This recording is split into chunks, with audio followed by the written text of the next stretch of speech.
not want you to think for a moment that I am not a grateful God.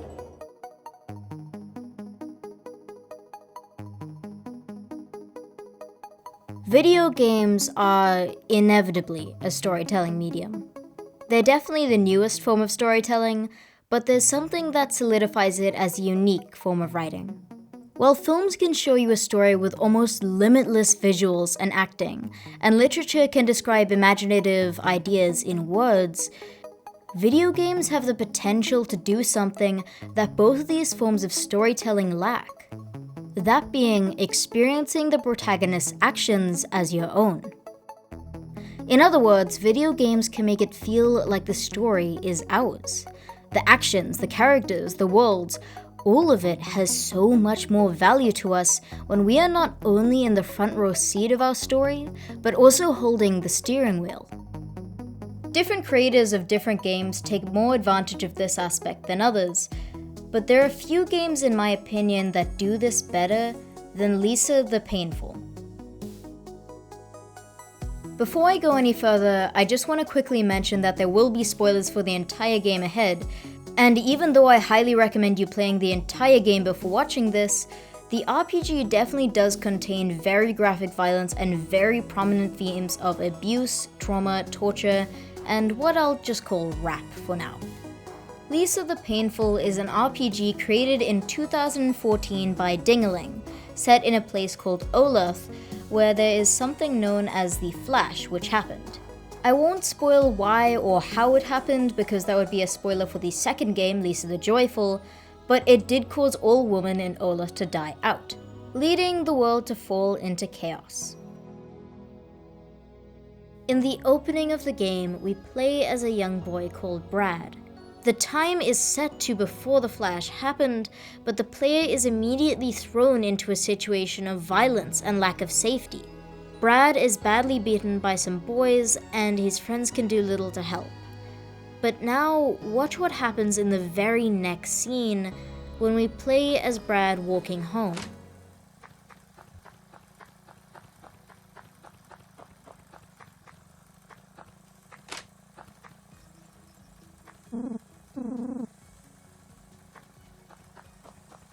When you play through this scene as Brad, you can't reply to any of the adults, go into any of the homes, or even move very far back where you came.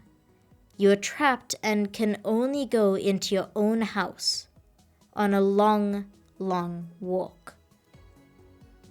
This wouldn't be so unusual for a game if it weren't for the fact that Lisa the Painful usually lets you interact with almost everything, or at least attempt to open doors when they're closed. At this scene, however, you can't. And when we finally reach our destination and enter Brad's house, we don't feel any more free. Instead, we feel uncomfortable. We have to consciously walk inside and subject Brad, ourself, to the violence inside. It isn't shown to us, we have to make it happen.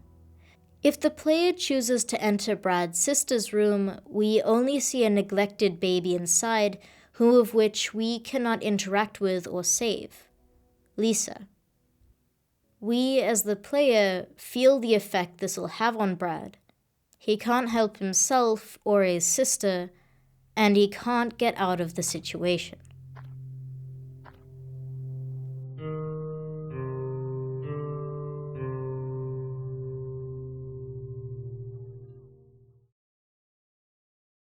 The story cuts several years after the Flash happened.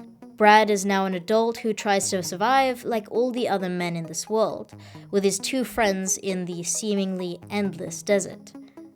He finds a newborn baby on the floor, and in an attempt to redeem himself for not being able to help his baby's sister, decides to adopt this baby, only to find out that she's a girl, meaning that she's a danger to have around him.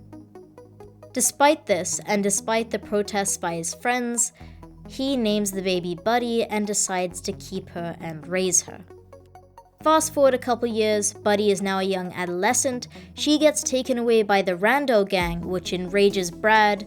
Our player has had everything taken away, and our story begins to go and save her. There are several aspects about this game that use our need to take action at every moment to its full potential. First of all, this game is horrific. Brad is a broken, scared, traumatized man that we have to dictate the actions of. But the only way to go is forward, into the darkness of this world. Every item is scarce, so scarce that every time you find one you hold onto it and only use it when in extreme need. And you have no idea when it could be useful. A film or book could show this, but being the player who can literally only move forward through being as desperate to ration these items as the character, we can feel the stress Brad experiences. The whole world feels dangerous. You can only sleep with the risk of having people take your party hostage or steal your precious items. Everything must be preserved as much as possible in order to continue. I have never before felt such a heavy sense of needing to ration something in a game. And in my opinion, no other medium of storytelling could do this quite in the way a video game can. We also very quickly get attached to party members by one simple thing. They are crucial to getting by in the game, yet they can be killed or taken away in a matter of seconds. You so desperately want to hold on to these fighters and characters, but there's always the chance that they will be permanently captured, killed, used to blackmail you, or might just abandon you. This brings us to the character of Buzzo. I won't spoil exactly how or why, as that would be a spoiler for the second game, but Buzzo is Brad's main supplier of joy.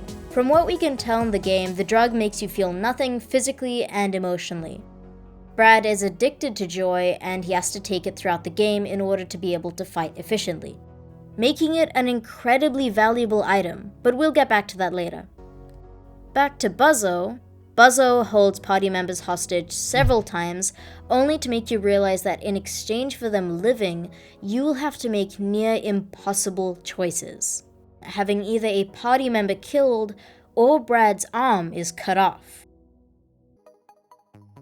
What makes this special in a video game setting is that it's common in video games to show such violence as dismembering a limb, but rarely do they ever show its lasting effects.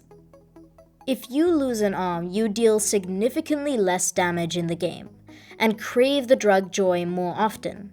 These new stats in the game are to reflect the pain mentally and physically that Brad feels after this event.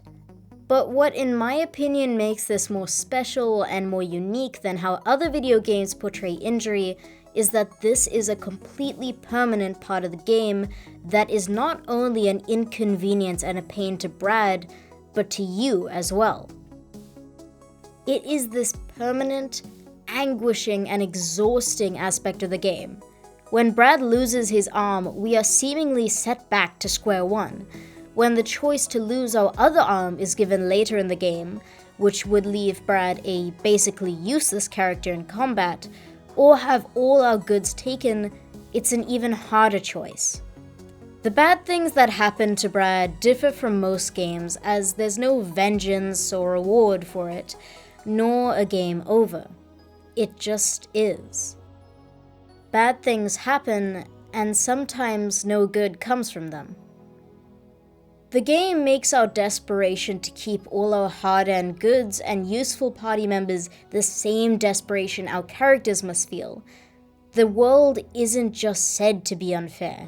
It is shown to be unfair. A film could show desperation and show anguish, but in this game you have to actively move through that, making the choices along the way. The game is against us, and we are shown this time and time again. The betrayal Brad feels becomes the betrayal we as the player feel. Being able to tell a story through a video game is one thing. But being able to have just the game's playing system make you well aware of how scared and how alone our character feels, now that is impressive. And it isn't every day that an RPG takes full advantage of its storytelling capabilities to this extent. Another choice that affects the game permanently and greatly affects our fighting capabilities is the previously mentioned drug Joy. When you use the Joy you collect in a fight, bosses become a breeze.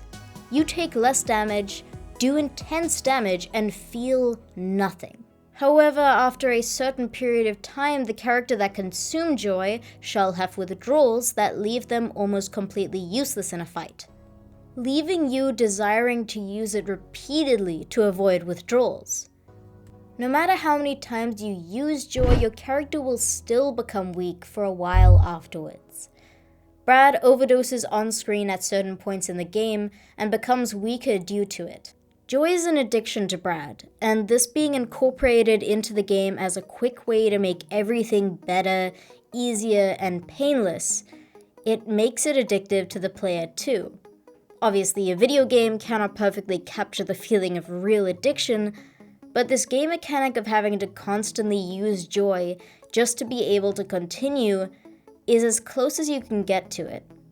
To the point where losing your Joy pills in the game can become a player's worst nightmare.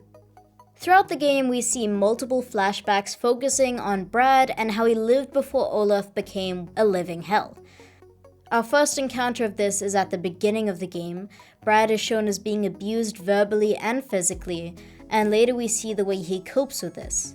He asks his friends for drugs and painkillers, he drinks excessively, he hurts the people around him repeatedly.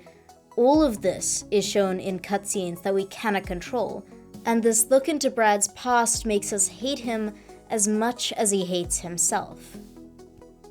Brad is a hard character to define for this exact reason. He is a character that we relate to because the game mechanics make us relate to everything he's feeling. Although I suppose Brad could be defined as an anti-hero. He, to himself, is a hero on a quest to save and prevent harm, but in reality he does more harm than anyone else, and that only hits him far, far too late. What makes this game truly something special in the world of storytelling is that we as the player are shown someone who is impossible to root for, an irredeemable character, and yet we do root for him, because we see every action he takes from his own perspective, which makes the game's end hurt all the more.